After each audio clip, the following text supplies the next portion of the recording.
Julia Kempton, and this week's story concerns how the return of the Taliban endangers the progress made by women-led businesses in Afghanistan.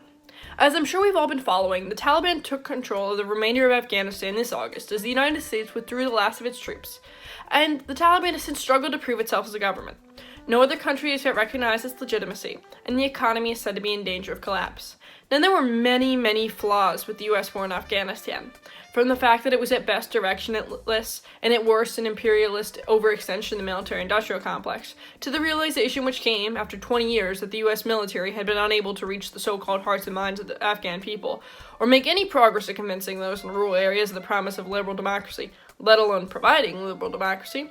But nonetheless, one of the biggest changes that occurred during the 2 decades of respite from Taliban rule in major cities, especially in Kandahar province and in Kabul, was the significant improvement in women's rights. This was accompanied by a massive inflow of humanitarian aid and funding for development organizations, much of which was mismanaged and siphoned off to corrupt foreign contractors and corrupt local politicians.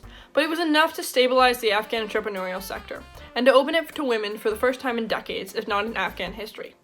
Over the last decade, female participation in Afghanistan's labor force has climbed steadily, from around 15% in 2009 to nearly 22% in 2019.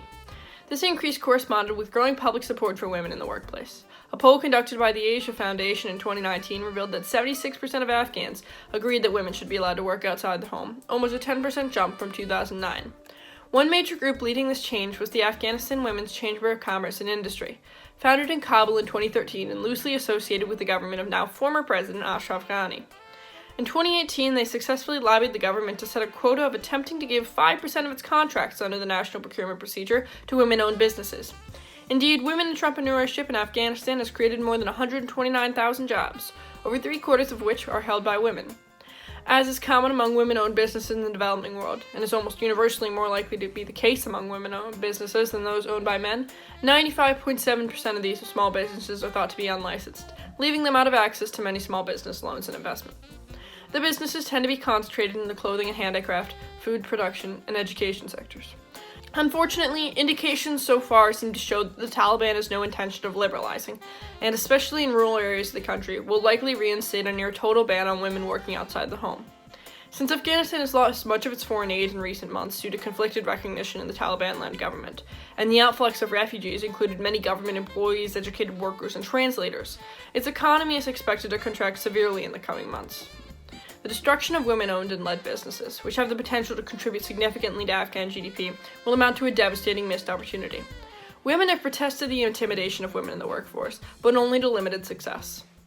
Many mistakes were made in the development sector in Afghanistan, and it may be a very long time until they are repaired.